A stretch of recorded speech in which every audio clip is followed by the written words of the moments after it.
বাবা, আমার আদর ভালোবাসা নিও। অনেক দিন হলো তোমায় দেখি না। আমার খুব কষ্ট হয় এ চার দেয়ালে বন্দি থাকতে। আমাকে মা বলে পরিচয় দিতে লজ্জা হতো তোমার। আর তাই তো আজ আমার জায়গা এই বৃদ্ধাশ্রমে।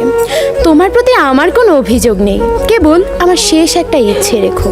আমার মৃত্যুর খবর পেলে আমাকে তোমার বাবার কবরের পাশে কবর দিও। পড়ছিলাম 10 মে 2019 বিশ্ব মা দিবসে দৈনিক কালের কণ্ঠে প্রকাশিত 80 বছর বয়সী এক বৃদ্ধা মায়ের চিঠি। তার 6 বছর কেটে গেল বৃদ্ধাশ্রমে। হ্যাঁ মাননীয় সভাপতি, এমন অসংখ্য পিতামাতার নিজ সন্তান দ্বারা অবহেলার শিকার হয়ে পড়ে আছে বৃদ্ধাশ্রমের করিডরে। আর এই চিত্র আমাদের দেখতে হচ্ছে যে কারণে, সেটি হলো সামগ্রিক সুশিক্ষার অভাব। মানে সভাপতি, আপনাকে ধন্যবাদ আজকের এই মহান মঞ্চে আমাকে বিতর্কের সুযোগ দেওয়ার জন্য। আজকে বিতর্কের বিষয় নির্ধারিত হয়েছে বৃদ্ধ পিতামাতার প্রতি দায়িত্ব পালনে অবহেলার মূল কারণ সন্তানের মানসিকতা। বিপক্ষে বলছি মানে সভাপতি, পক্ষ দলের প্রথম ও দ্বিতীয় বক্তার 10 মিনিটের বক্তব্য শুনে আমার মনে হলো বৃদ্ধ পিতামাতার প্রতি দায়িত্ব পালনে অবহেলার মূল কারণ হিসেবে সন্তানের মানসিকতাকে প্রমাণ করতে গিয়ে তারা নিজেরাই মানসিক চাপে ভুগছেন, যে কারণে তারা সঠিক কারণ অনুসন্ধান না করে তাদের দলীয় অবস্থানকে সম্পূর্ণ দুর্বল প্রতিমান করেছেন। প্রতিপক্ষ দলের দ্বিতীয় বক্তার দৃষ্টি আকর্ষণ করছি, যদি কিছুক্ষণের জন্য আমি মেনেও নেই আমি আপনাদের দলের একজন নিরন্তর সমর্থক, এবং আমিও পিতামাতার প্রতি সন্তানের অবহেলার কারণ হিসেবে মানসিকতাকেই দায়ী করছি। কিন্তু মাননীয় সভাপতি, প্রতিটি বিতর্ক মঞ্চের ফলাফল সুনির্দিষ্ট একটি সমাধানের পথ বলে দেয়, এবং আজকেও আমরা সুনির্দিষ্ট একটি ফলাফলের পথে এগিয়ে যেতে চাই।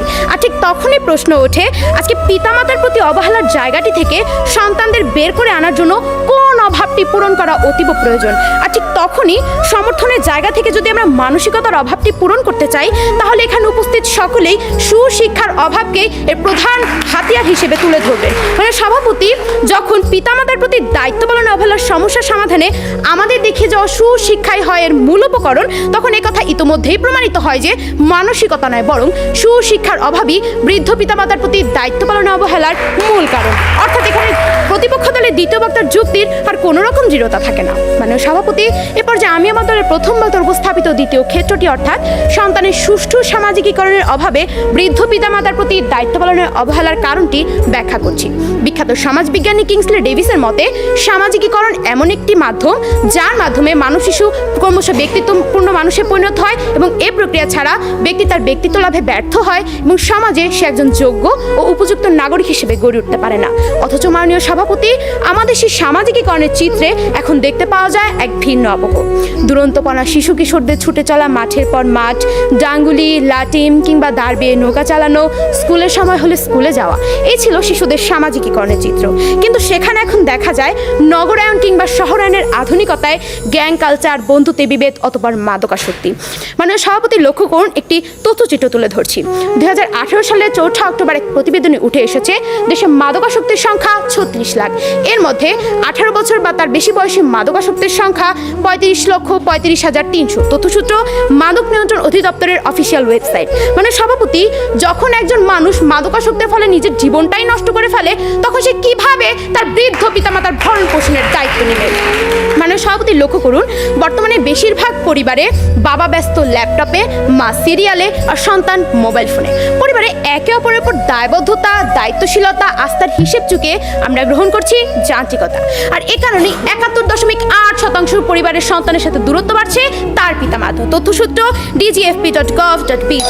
যেখানে একজন বাবা ভাবেন না বৃদ্ধ বয়সে তার ল্যাপটপ, তার অফিসের কাজ তার পাশে থাকবে না, যেখানে একজন মা ভাবেন না বৃদ্ধ বয়সে সিরিয়ালের নায়িকায় সে তার ভরণ পোষণের দায়িত্ব নেবে না, সেই প্রেক্ষাপটে দাঁড়িয়ে আমি জানি না কিভাবে পক্ষ দল শুধুমাত্র সন্তানের মানসিকতাকে বৃদ্ধ পিতামাতার প্রতি দায়িত্ব পালনে অবহেলার মূল কারণ হিসেবে চিহ্নিত করছে। এ বিষয়ে পক্ষ দলের সুস্পষ্ট যুক্তি আশা করছি। মানে সভাপতি, এবার সমাজের আরও একটি অধ্যায় নিয়ে কথা বলি, যেখানে সামাজিক শ্রেণী বৈষম্য ও বিলাসিতা যোগ করেছে বৃদ্ধ পিতামাতার প্রতি দায়িত্ব পালনে অবহেলার এক নতুন মাত্রা।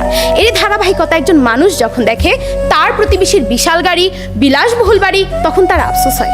তার বাড়ির অসুস্থ পিতামাতার ভরণ পোষণের দায়িত্ব নিতে না হলে সেও তার প্রতিবেশীর সাথে পাল্লা দিয়ে বিলাসিতার এই প্রতিযোগিতায় জিততে পারত। আবার বিলাসিতা ও আভিজাত্যের এই প্রতিযোগিতায় জিতে যাওয়া সন্তান যখন দেখে তার আভিজাত জীবনের সবচেয়ে সেকেলে তার বৃদ্ধ পিতামাতা, আর তখনই আসে বিপত্তি। মাননীয় সভাপতি, মানবতার প্রাচীর ভেঙে যখন বিলাসিতার মজবুত দেয়ালে আটকে যায় সন্তানের সামাজিক এবং ধর্মীয় মূল্যবোধ, তখন সামাজিক সুশিক্ষার অভাবনীয় অবক্ষয়ের কারণেই বৃদ্ধ বয়সে পিতামাতারা অবহেলিত হন। অর্থাৎ এক্ষেত্রে সামাজিকভাবে সন্তানকে সুশিক্ষা প্রদান এবং সুশিক্ষা গ্রহণের অভাবই মূল কারণ। ধন্যবাদ মাননীয় সভাপতি, ধন্যবাদ।